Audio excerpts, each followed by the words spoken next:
Welcome to Order in the House, a review of the week's business in federal parliament.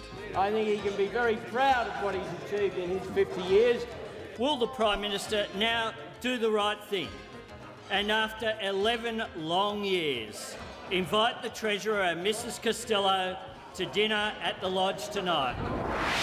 Apart from a very enjoyable dinner and a nice chat about political life, Mr Speaker, all of the things that were allegedly going to come true didn't. And what we also have on display in this parliament is not only the lack of ticker from the Treasurer to challenge the Prime Minister, the lack of ticker from the Prime Minister to throw the Treasurer out.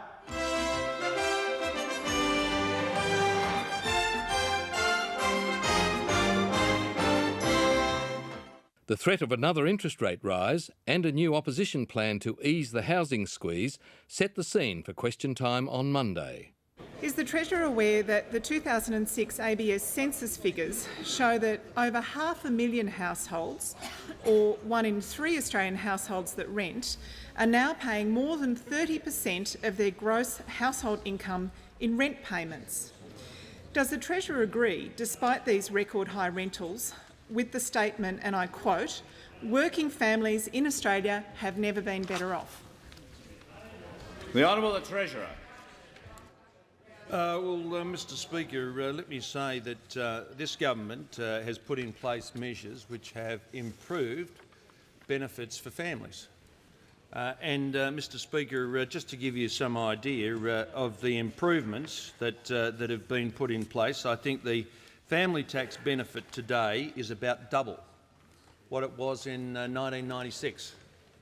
So, Mr Speaker, the family tax benefits have delivered real improvements to families in our society. And of course, Mr Speaker, not only is the family tax benefit increased, but of course we have a $600 annual payment of family tax benefit, which is real money and goes into people's bank accounts and helps them with their bills. Now, of course, the honourable member for Sydney, if she'd have had her way, would have abolished that payment.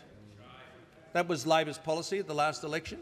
There's no point shaking your head, member for Sydney. It was your policy at the last election, and if you had have been elected, Labor would have taken that payment away. In fact, if Labor had had its way after the last election, they would have actually increased tax for single-income families and made them worse off. So one thing I can say is this, that not only have the family tax benefits been of great assistance to families and helped them with their bills, but if it had been left to Labor, families would be worse off today. My question again to the Prime Minister. Is the Prime Minister aware that the Salvation Army's submission to the Senate inquiry into cost of living pressures on senior Australians has stated the increased cost of food, fuel and utilities has caused significant strain on the budgets of older Australians living on low incomes, causing many to seek emergency relief assistance for the first time?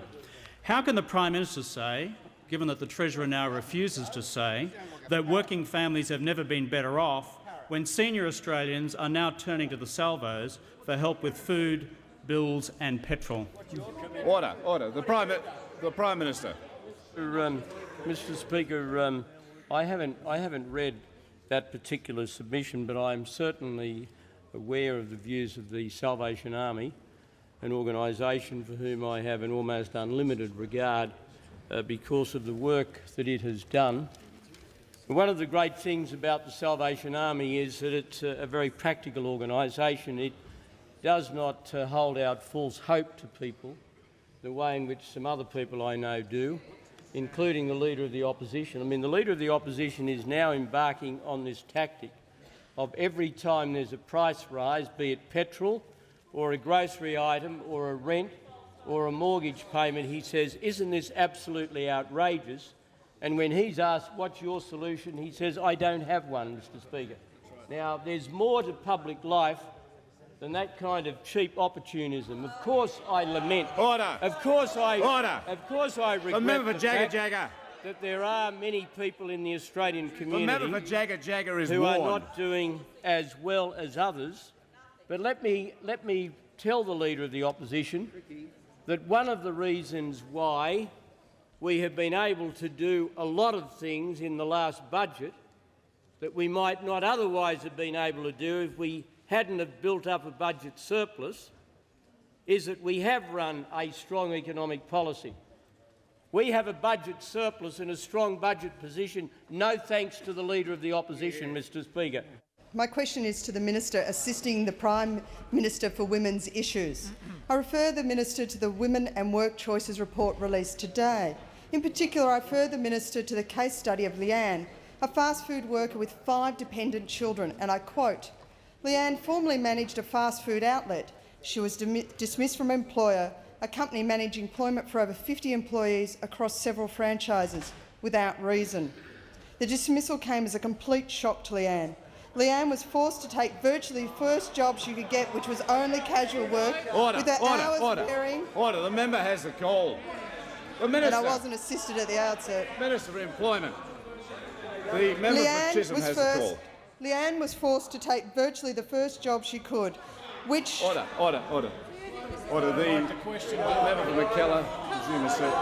The member for Chisholm, resume a seat. The member for McKellar on a point of order. Refer you, Mr Speaker, to the House of Representatives' practice and your further rulings in accordance with that long preambles such as we are hearing are out of order. And I would ask you to direct the member in that way. The member resume a seat. The member for Chisholm will come to her question.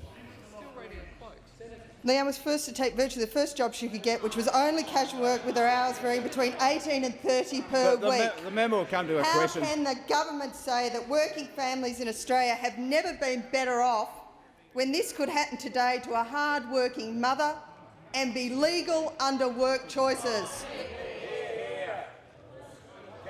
Order.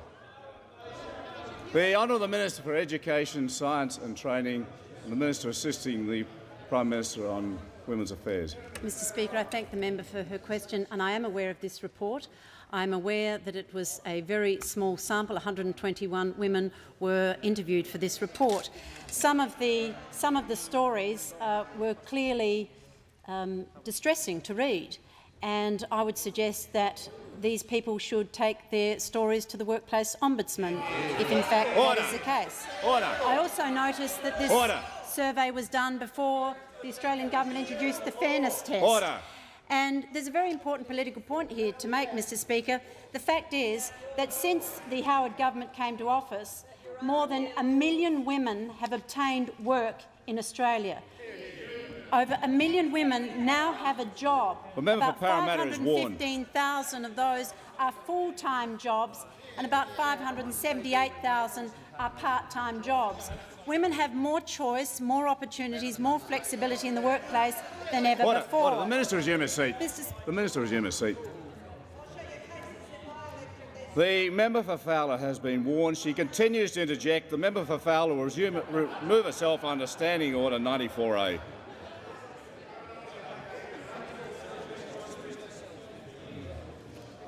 The Minister. Mr Speaker, there's also another point I want to make here, and that is that instead of acknowledging that 1 million Australian women now have a job under the Howard government, and remembering that back in 1992 there were 1 million people unemployed in this country. I mean, under Labor there were 1 million people unemployed. Since we've been in government, 1 million women have been able to get a job. My question is addressed to the Treasurer. Would the Treasurer inform the House of the measures the government has taken to improve support for Australians living in rental accommodation and public housing? Is the Treasurer aware of any alternative approaches? The Honourable Treasurer. Mr Speaker, I thank the honourable member for Greenaway for her question, and I can inform her that the Commonwealth spends about $2 billion a year in rental assistance. That is to help families and to help pensioners pay rents. And over the next 5 years, the Commonwealth will spend about $5 billion on public housing. That is money to the states and the territories to construct public housing at subsidised rentals. Mr Speaker, of course, the best thing you can do to help families is also help them get into work and help them to get an income to pay the rents. Now, Mr Speaker, I've been asked about alternatives, and I was interested to read a proposal that was announced yesterday by the Leader of the Opposition to give an $8,000 tax break, $6,000 from the Commonwealth and $2,000 from a state, to the construction of new properties which would be rented out under market rents. And in passing, Mr Speaker, I note that the generosity of the tax break is not matched by the reduction in rent. The tax break is worth about $150 a week. On a $400 rent, the rent cut would be about $80. On a $300 rent, the rent cut would be about $60. So you're paying a very significant tax break for only a portion thereof to find its way into the hands of a renter. But it was said by the Labor Party that 3,500 properties would qualify in the first year, 11,000 the following year, 25,000 in the third year. Now, Mr Speaker, last night on the news, the Leader of the Opposition went out to a property to tout this policy. And he touted the policy with someone who had been selected by the Labor Party to go on the evening news, and I know that because I have the email which the Labor campaign workers sent out asking for a volunteer to be part of this photo op last night, Mr Speaker. And the person that whose house it was somebody called Rosanna Harris. And the Leader of the Opposition said this, and this was carried on all of the news last night: "What's the rental on a place like this?" Rosanna Harris said $260 a week. Kevin Rudd, $260. So you're effectively going to get $50 plus off each week. Now, Mr Speaker, that was entirely false. Rosanna Harris will get nothing off on her rent, Mr Speaker. Rosanna Harris will not qualify for any part of this scheme whatsoever because, Mr Speaker, this will only apply to new construction from 2008, and any person who currently is in a rental will receive no benefit whatsoever. Now, Mr Speaker, not only did he deceive Rosanna Harris, but of course there's no show without punch. The old member for Lilly was out there. You know, it's a wonder he didn't have $50 in a brown paper bag for Rosanna Harris, Mr Speaker. But on the ABC News, carried Kevin Rudd, again making this false claim to Joanna. If you're here on $260, you are effectively going to get $50 plus off each week. That was false. That again was a completely false statement to Joanna Harris. And Punch backs up by saying, listen to this is what he told Joanna Harris. Hopefully it gets you off the merry-go-round where you are paying so much rent you can't afford to do anything else. Well, Mr Speaker, Joanna Harris won't get any cut whatsoever under this policy. Now, Mr Speaker, it's possible that the Leader of the Opposition doesn't know his own policy. And, Mr Speaker, the people of Australia are entitled to wonder why he would go and announce a policy which he didn't understand.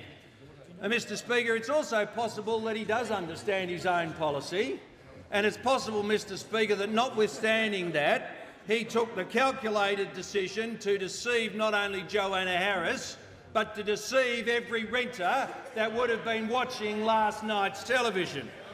Mr Speaker, my question is to the Treasurer, and I refer to his claim yesterday that Labor's announcement of a tax credit to boost construction of affordable rental properties was, and I quote, terribly inefficient and wasteful.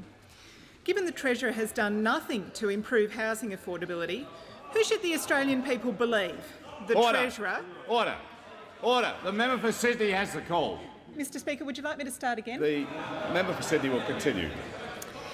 Given the Treasurer has done nothing to improve housing affordability, who should the Australian people believe? The Treasurer or the Housing Industry Association, the Real Estate Institute of Australia, Industry Super Network, the Property Council of Australia, Australians for Affordable Housing, all of which have endorsed Labor's policy? Why doesn't the Treasurer actually come up with a policy to help the 500,000 Australian households suffering rental stress? The Honourable the Treasurer. Well, Mr. Speaker, let me make this point. If Labor were worried about the 500,000 people, which it's talking about, why does it have a policy which won't do anything except in 4 years' time for 50,000? 1/10.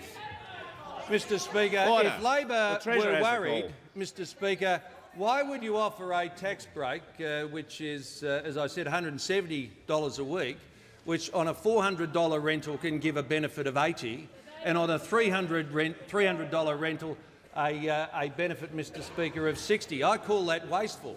Who pockets the difference? Have you ever thought about this proposition? Who pockets the difference between the $180 tax break and the $50 decrease in rent? Have you ever thought about that proposition, Mr. Speaker? Who pockets the difference? The $130 doesn't just disappear, it doesn't go into the ether. It doesn't end up in a brown paper bag on its way to the Democrats, Mr. Speaker. It's there. My question is to the Prime Minister, and I refer to his Treasurer's comment this morning that Australia's inflation rate is, and I quote, the level that we want. Can the Prime Minister confirm the Reserve Bank has forecast prices will continue to rise by around 3%? Prime Minister, why after 9 back-to-back interest rate rises does your Treasurer believe families facing inflation at the top of the Reserve Bank target band is the level that we want? The Honourable the Prime Minister. Well, Mr. Speaker, it's a bit rich, the Leader of the Opposition. He asked me a question about today's inflation rate. As I understand what the Treasurer said this morning, he said it was within the band agreed between the government and the Reserve Bank, Mr. Speaker. Which you wanted to sue over. Yeah, which the Treasurer reminds me the Labor Party wanted to sue us over, Mr. Speaker. Order. But Order. The Prime Minister has the call. And I'll accept service on your behalf, Mr. Speaker.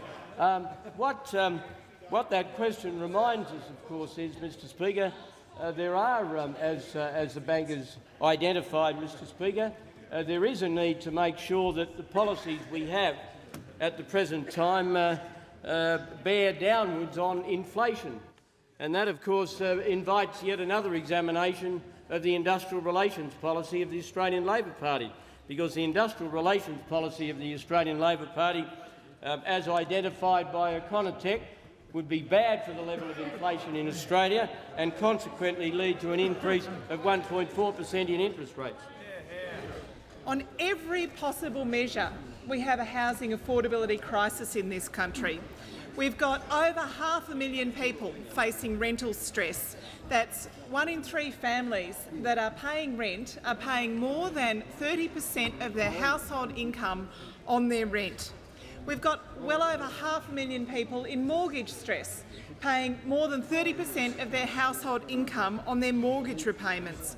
Families are paying more interest than ever before because their mortgages are higher than they've ever been. The average house in 1996 was worth 4 years of the average wage. You know what the average house is worth now? 7 years average annual wages. We know that today 9.5% of gross household income is spent on interest repayments alone. Almost 10% of household income going on interest repayments alone. Now, the government likes to talk about the historically high interest rates under Paul Keating. They go on and on about it. They forget, conveniently, of course, that interest rates were 22% under Treasurer Howard, but they like to go back to high interest rates under Paul Keating. At the highest level under Keating, people were spending 6.1% of the family income repaying their interest. What is it now? 9.5%, almost 10% of the family income. We've also got almost 200,000 people on waiting lists for public housing around this country. The first and most important thing we have to do for housing affordability, obviously, is keep interest rates low. Everyone agrees with that. And the government's very quick to start making promises about keeping interest rates low.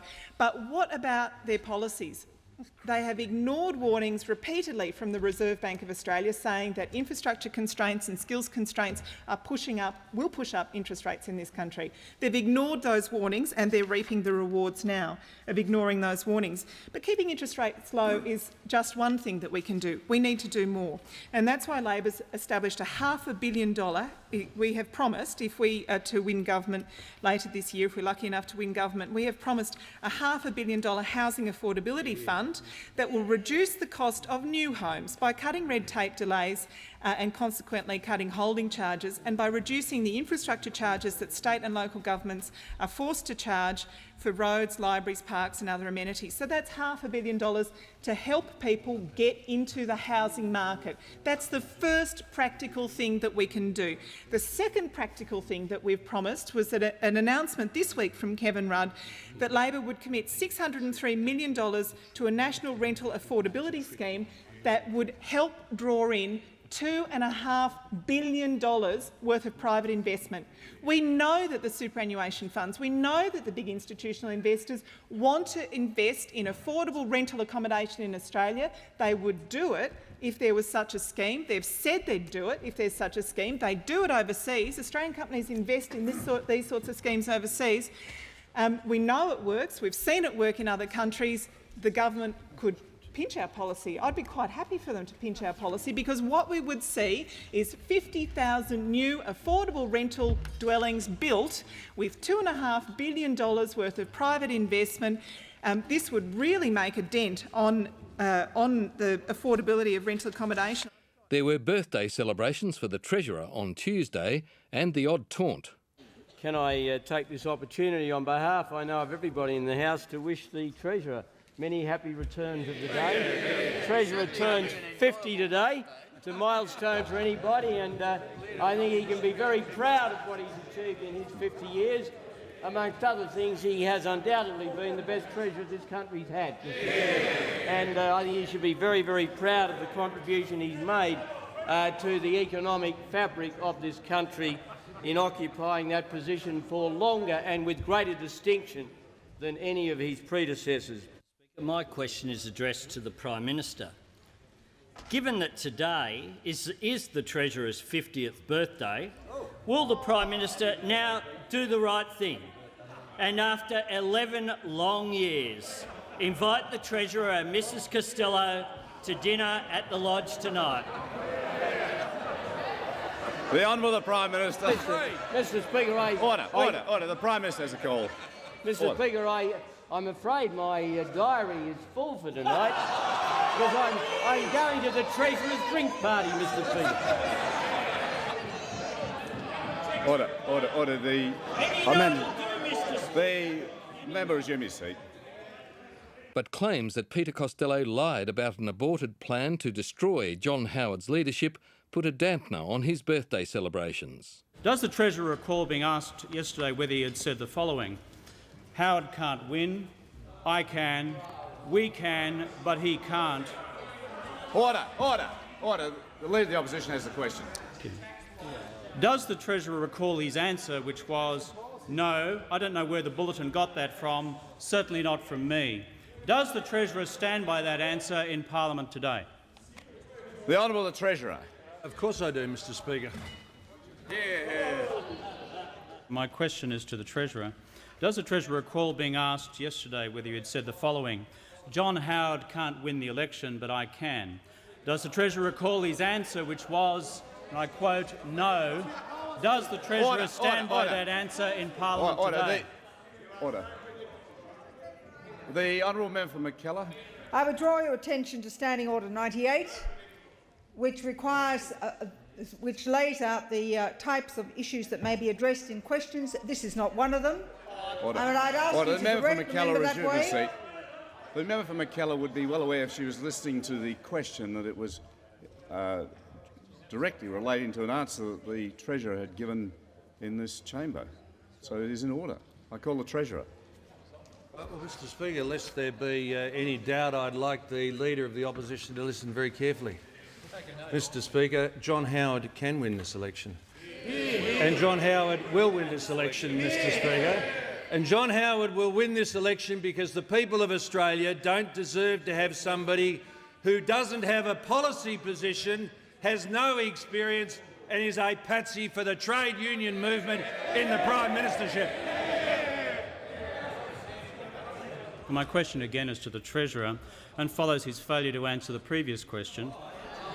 Does the Treasurer recall being asked on Sky News yesterday whether he said the following in 2005, and I quote, "John Howard can't win the election, but I can"? Does the Treasurer recall his answer yesterday, which was, quote, "no", unquote? Does the Treasurer stand by that answer in Parliament today?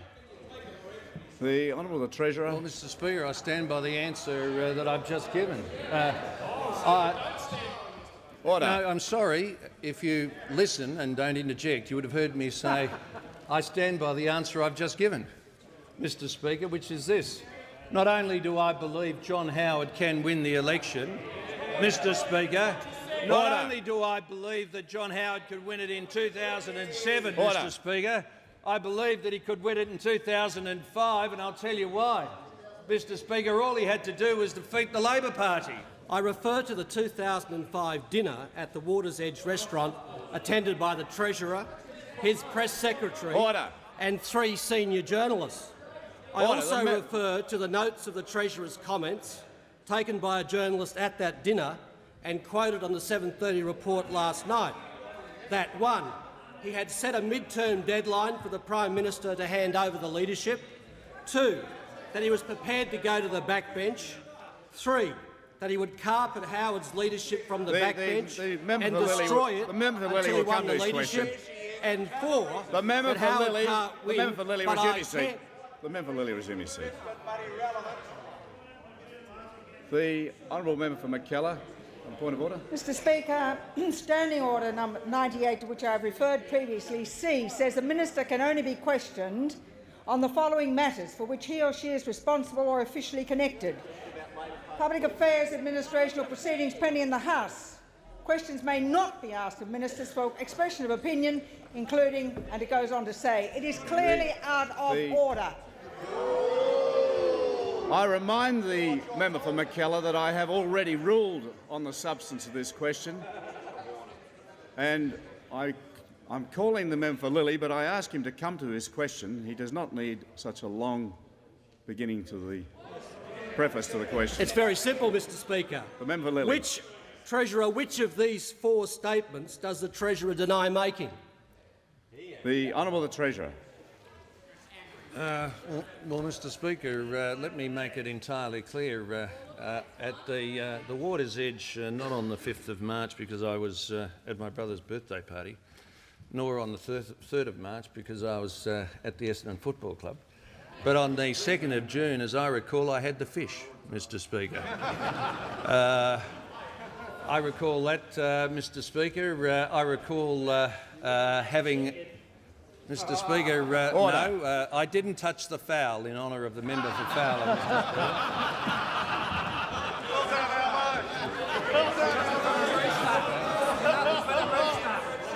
And Mr Speaker, I rarely eat chicken out of respect for the rooster, Mr Speaker. Mr Speaker, and can I say, apart from a very enjoyable dinner and a nice chat about political life, Mr Speaker, all of the things that were allegedly going to come true didn't. And if you want to judge 2005 conversations, Mr Speaker, by what they carry of import in Australian politics, presumably you would look at what actually happened. And, Mr Speaker, all of these predictions, Mr Speaker, did not come true, Mr Speaker. Order. No, I didn't have curry either, sound effects man. And aren't you lucky I didn't, Mr Speaker? But apart from that, Mr Speaker, I've thoroughly dealt with all of these matters. My question is directed to the Treasurer. I refer the Treasurer to his Water's Edge dinner with 3 senior journalists in 2005. Can the Treasurer confirm that following the Treasurer departing the dinner, the 3 journalists discussed the accuracy of their notes in the presence of the Treasurer's press secretary? The Honourable Treasurer. Well, Mr Speaker, how can I confirm what happens when I'm not present? Mr Speaker, I mean, really, what a ridiculous question. You know, Mr Speaker, can you confirm I walked down the street after you left the Parliament last night? Mr Speaker? Can you? Order. The Treasurer resume his seat. The Treasurer will resume his seat. I haven't called the member for Lilly. Order.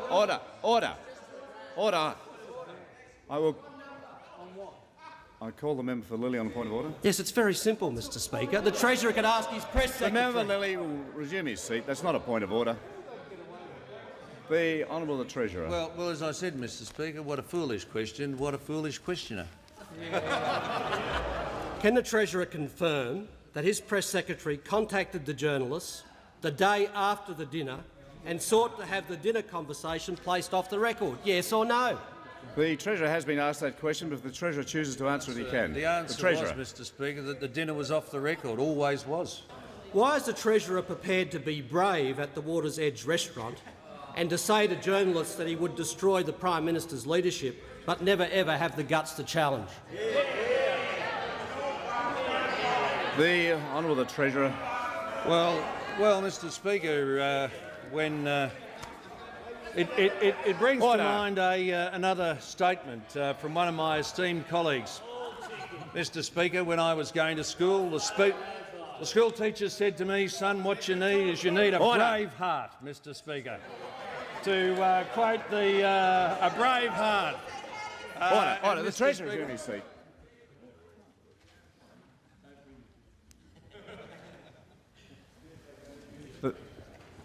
The member for Denison is warned.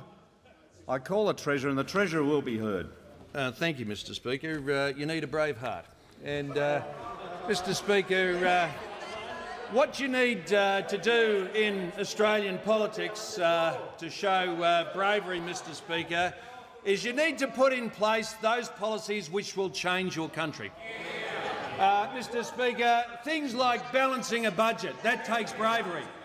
Things like paying off $96 billion worth of debt, that takes bravery. Things like reforming the taxation system, that takes bravery. Things like introducing, Mr Speaker, a new tax system, that takes policy bravery, Mr Speaker. Reforming industrial relations, Mr Speaker. Establishing a future fund. Establishing the Higher Education Endowment Fund.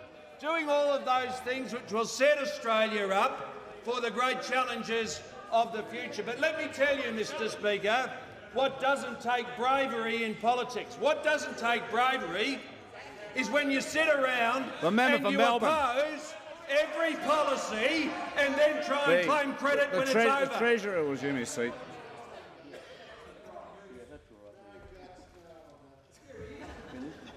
The Honourable the Manager of Opposition Business on a point of order. Yes, Mr Speaker, on relevance. He's not answering the question. The member will resume his seat. I listened carefully to the question. I believe the Treasurer is certainly referring to some of the points raised in the question. I call the Treasurer. Well, Mr Speaker, I'm taking this opportunity because the member for Grayndler. The member for Fraser is warned. Mr Speaker, I'm taking this opportunity because this is the second last question before they move the censure. The member for Lilly has one more question and then he will move the censure, Mr Speaker. How can the Treasurer continue to work with the Prime Minister when he tells senior journalists he is committed to destroying the Prime Minister's leadership? When will the Treasurer do the honourable thing, challenge or resign?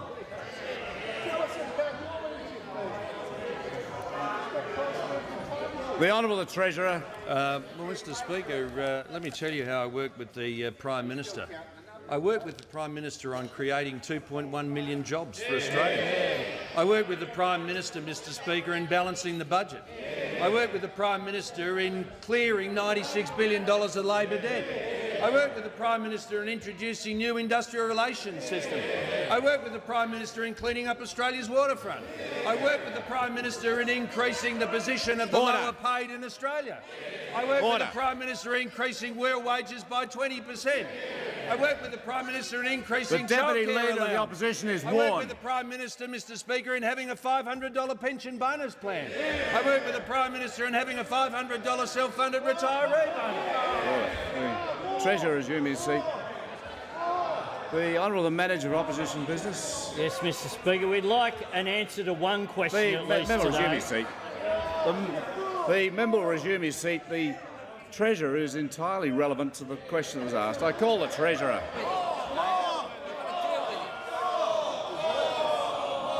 I worked with the Prime Minister in Australia's biggest defence build-up we've ever seen in this country. I worked with the Prime Minister and his team of talented ministers. And most of all, I'm going to work with the Prime Minister in making sure that the worst opposition in Australian history never gets elected to be a government. And I'm especially going to work to make sure that somebody so clearly ill-equipped to be Prime Minister never gets anywhere near that job. But I will never work with the Prime Minister, Mr Speaker. No, this one. Mr Speaker. Order. The Treasurer resume his seat. The Treasurer resume his seat.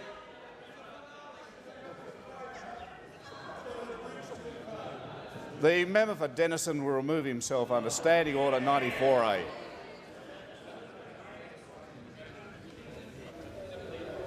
The Treasurer has the call and the Treasurer will be heard. Mr Speaker, I will work with the Prime Minister. The member for Denison will remove himself immediately.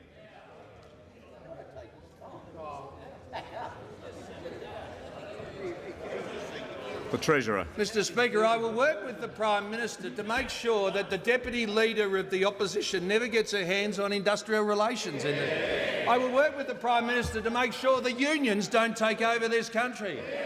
And most of all, Mr Speaker, I'll work with the Prime Minister to make sure we never have a Treasurer in this country who goes around giving money out in brown paper bags. Please move the censure.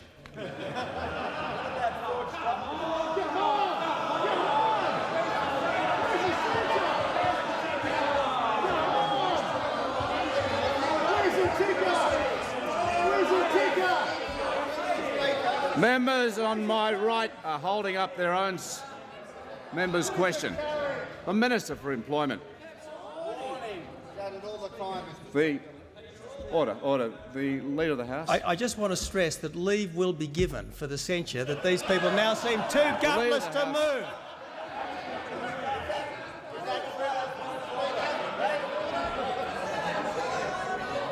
I remind... Order.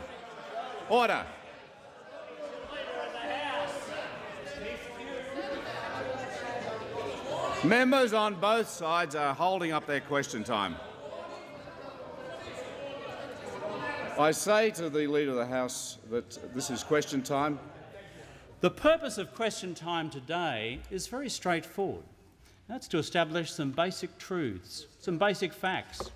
And we asked the Treasurer a series of very basic factual questions. And each of those questions that he was asked, bar the first, this Treasurer refused to answer. He was asked specifically about the nature of his answer to questions asked to him by Sky News yesterday. He refused. He was asked specifically questions concerning his comments to Mr Brissenden of the 7:30 report. He refused.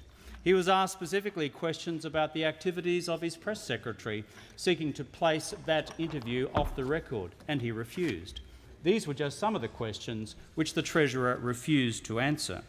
What we have instead from the Treasurer is bluff and bluster and volume. The great Costello principle, which is the more you shout from the dispatch box, the greater the degree of logic must be attendant to the proposition which has just been shouted. But when people dissect what the Treasurer has said, underneath it all they know that he had no answer to deliver to these questions. And the reason we ask them, apart from establishing the truth of them, is this. When we come to the actual proposition of the sustainability of this government, the relationship between Prime Minister and Treasurer is a fundamental one. But more fundamentally again, what's been at stake here is how fair dinkum is the Treasurer? I don't want to boast, I don't think it's a very good policy for government ministers to boast, but it's not a bad record, Mr Speaker. Yep. It's not a bad record, and it has been masterminded by the finest political partnership in Australia's history, that between John Howard and Peter Costello, between the Prime Minister and the Treasurer of this country. Now, Mr Speaker, I don't say for a second that the Treasurer is not ambitious. Of course he is ambitious. He is entitled to be ambitious. If I had achieved what he has achieved, I would be entitled to be ambitious. And why shouldn't he? Why shouldn't he be ambitious for the higher things and one day even for a higher job? Mr Speaker, why shouldn't he be ambitious? And Mr Speaker, if from time to time he has been a little impatient, that just proves that as well as being a great reforming Treasurer, he is a normal human being, Mr Speaker. And I tell you what, we want human beings to be running this country and in charge of this government, and that's what we've got, fine human beings. You can be sure there have been plenty more dinners around this country and plenty more discussions in plenty of boardrooms where the Treasurer has repeated his opinion, very low opinion, of the Prime Minister. And of course, if the Prime Minister had a scintilla of leadership left in him, he wouldn't cop it. He wouldn't cop it. If we had a Prime Minister that had any political strength, he wouldn't cop it. But we all know he is copping it, because the election is only weeks away and he's not game to do anything about it. So what we also have on display in this parliament is not only the lack of ticker from the Treasurer to challenge the Prime Minister, the lack of ticker from the Prime Minister to throw the Treasurer out, the lack of ticker in this Prime Minister who wants a political fix, who won't face up to the reality. Because we know we've now got a dangerous combination in Australia. We've got a Prime Minister who will say anything, do anything and spend any amount of money to cling on to office, and we've got a Treasurer who won't do anything about it. And that is a dangerous situation in a climate of higher inflation and rising interest rates. A Treasurer who will not do his job, a Treasurer who is incapable of restraining the Prime Minister in an inflationary environment. And they want to lecture us about experience and strength. What about a Treasurer who's got the strength to stand up to a Prime Minister when it comes to the vital economic question of the security of lower interest rates in this country? He won't stand up to the Prime Minister when he goes on spending sprees, and of course the Prime Minister won't do anything about the Treasurer's insubordination, because we have a dangerous combination of them being linked together by a political imperative, not by the imperative of looking after our national interests, looking after the interests of all of our people. In the Senate, the minor parties accused the government of forcing through the indigenous intervention bills without proper consultation with Aboriginal groups. Thank you. Senator Brown. Acting Deputy President, the Australian Greens oppose these bills. They are an unprecedented and obnoxious assault on the rights of Indigenous Australians in the run to this election to advantage the Howard government and to further disadvantage the First Australians. I begin by recognising that this parliament, like everything that we enjoy in this country, is on Aboriginal land. Thank you. And I bring to this Senate a message stick from the Gulkula meeting at Gama in the Northern Territory on the 3rd and 4th of August this year. It is to the Australian Parliament, and it says, stop the legislation, sit down and talk, no more dispossession. It comes with the signature of Galawoi Yunupingu, and it was brought by Ray Meacher, Marika and Olga Haverin. And I seek to table this message stick from the Northern Territory Indigenous peoples. And then we look at the figures on child abuse and find that for the last year of statistics, there's some 34,000 substantiated cases of child harm reported in Australia, and 6,000 of those were in the indigenous community. So 80% were in the rest of the community.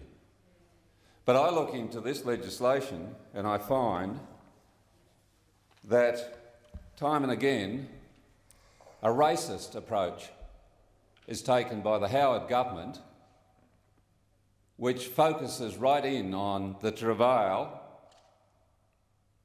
of the Indigenous people in the Northern Territory and excludes any focus on similar harm in the rest of the community. And when you look at the Australian Crime Commission authority through this legislation to be given to which has given coercive powers and extraordinary ASIO-like powers to surveil the community and then coerce, without charge, people to give testimony and to produce goods, you find that it is clearly and written in the legislation on the basis of race when it comes to looking for evidence of violence or child abuse. Not the 80%. If you're white, you're exempted.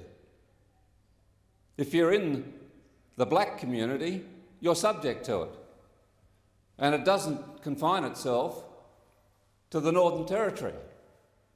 If you're in Launceston or Perth or Echuca or Palm Island or Redfern and you're black, you're subject to the Australian Crime Commission's coercive powers. Never meant for citizens of this country, but meant to protect this country from organised crime dealing in drugs, international transfer of money and white slavery. But now that coercive power taken from the mafia and the criminal gangs and the triads into the Indigenous communities of our country and nowhere else. If you're white, you're under it. If you're black, you're not. And the legislation spells that out absolutely clearly.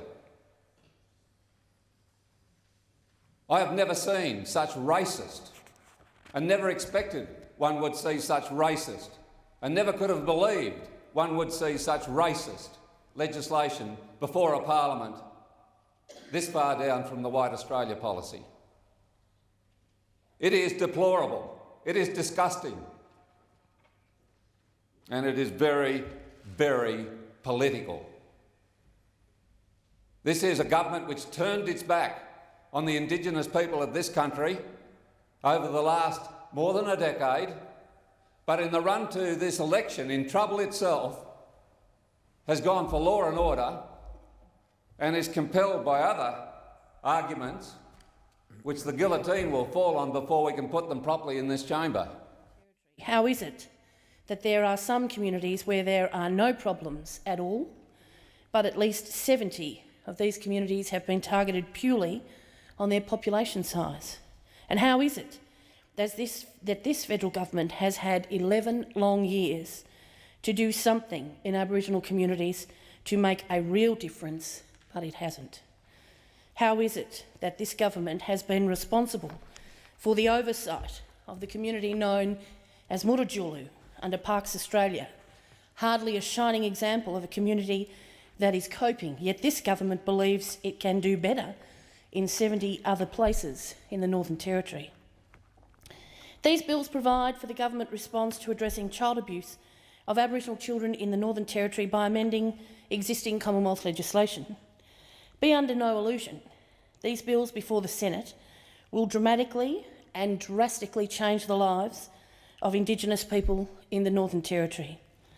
The details and aspects of the bills we are considering have been presented to the Parliament without consultation, without informed consent from either the Indigenous people it will affect or the Northern Territory government. Since the announcement that this government was planning to intervene in more than 70 communities in the Northern Territory, we have struggled to find out the details, the nature and the impact of this measure. Originally, there was concern that health checks for children would be compulsory. That's now changed. People were very unclear, in fact frightened, about the role of the Army and North Force, and that is slowly changing. Information on these changes have been delivered through press release and media interviews by this government alone. Senator Crossan has indicated that we lack compassion. I say to Senator Crossan and to others on the other side that the whole purpose, in fact the whole foundational philosophy behind this initiative is driven by compassion. Compassion and care for Indigenous communities and specifically for the safety and health of children in the Northern Territory.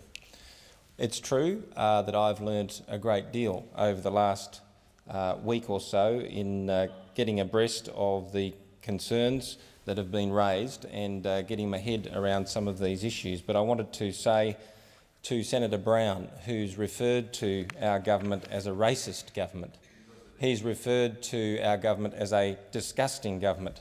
And I want to say quite categorically to Senator Brown that I find those words offensive.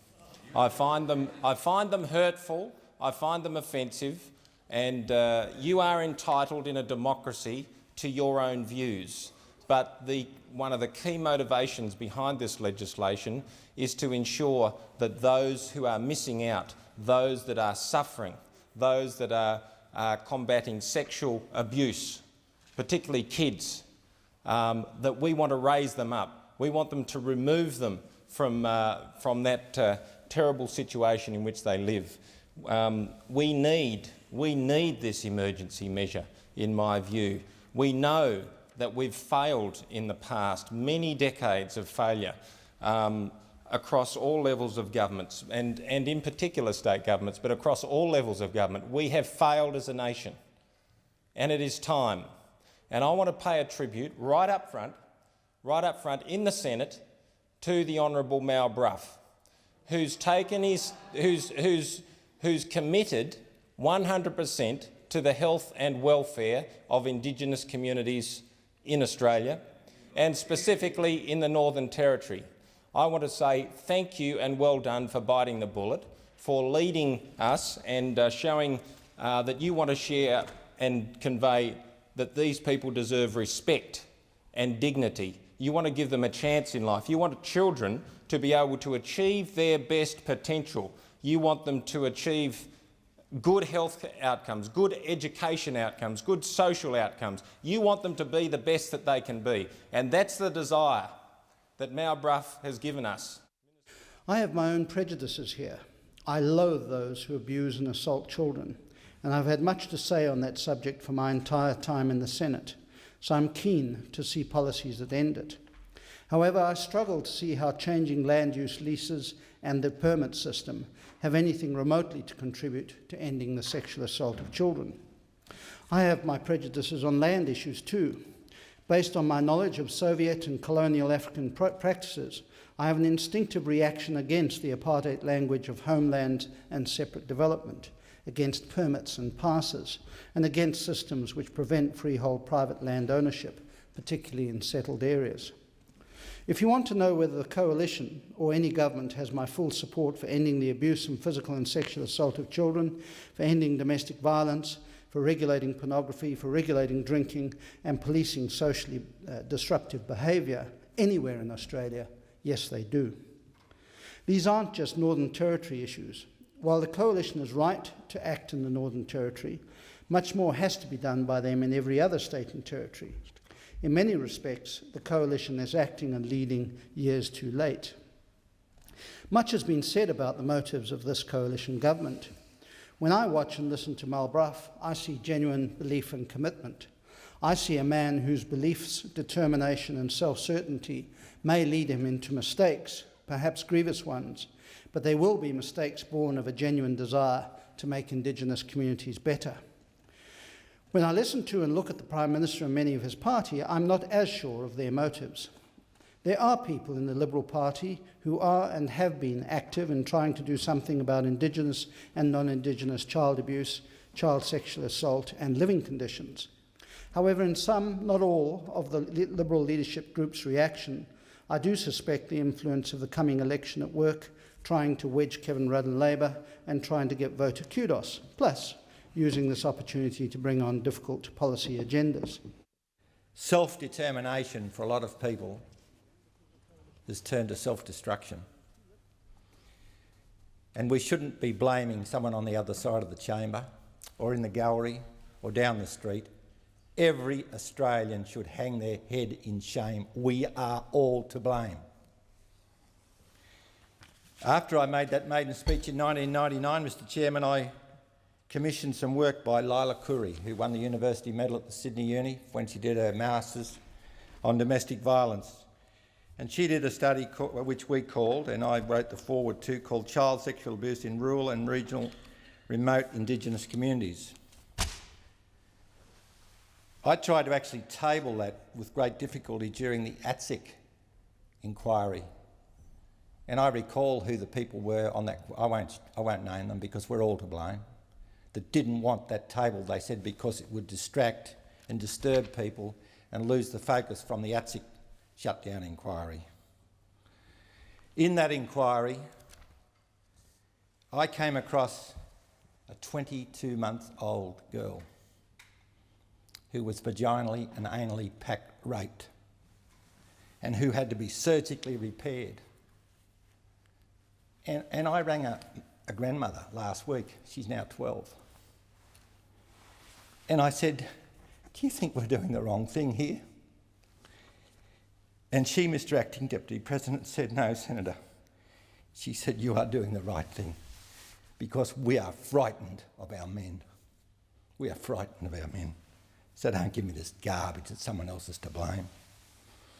Mr Chairman, unlike a lot of people in this place, I've spent more of my time in the bush than in town. And I know, because I've done it, what it's like to put in a fire break, to stop a fire. It takes a lot of courage because if the fire break gets away off you, you're the biggest mug in the world. And if you stop the fire, you're a hero. And sometimes, and I've done it, in putting in a fire break, you actually got to burn someone out. What's happening here, what Mal Brough is doing and what a lot of good, sensible Australians are concerned about is ending this destruction. And hopefully we'll all be heroes if it works and we'll be all the greatest mugs if it fails. Senator Allison. Thank you, Mr President. My question is to the Minister representing the Prime Minister. Given that the Prime Minister is now the self-appointed champion of free speech and democracy in Queensland, will he be providing additional time for debate over his emergency intervention legislation being rammed through the Parliament without proper consultation? Will he be apologising to Indigenous people for forcing a discriminatory system upon them without giving them a say? I would point out to Senator Allison that the bill, I think, has now been in this chamber for some 3 days. I think the debate is up to some 15 hours. It is rapidly approaching a point at which it is one of the most exhaustively debated bills in the history of the Senate. I'm advised that only 29 bills in 106 years of the Senate have been debated for over 20 hours, and this one is rapidly approaching that 20 hours. And we're happy for this debate to go for as long as the minor parties wish it to go. If you want to stay here till Saturday night, we will stay here till Saturday night to debate this bill. So I would hope that the minor parties would not seek deliberately to filibuster this important... I would hope you would not seek to deliberately filibuster this bill, but to the extent... Sit down. Order. Order on my left. Senator Minchin. Mr President, to the extent that the minor parties have legitimate and serious questions for the minister handling the bill, then we invite them, but we would caution them against unnecessarily filibustering this bill. But we are happy for this very significant legislation to be properly tested in this place. And I'm surprised that Senator Allison is complaining about the methodology. But, Mr President, the Liberal Party of Australia and the National Party of Australia do stand for democratic principle and democratic right. We have been the great defenders of this Senate. It is those opposite who have had in their party platform for some 60 years that they will abolish the Senate. So we are the great defenders of democracy and of this chamber, The time and we for stand answering by our questions principles. has expired. That's all from Order in the House this week. Parliament will resume in 3 weeks.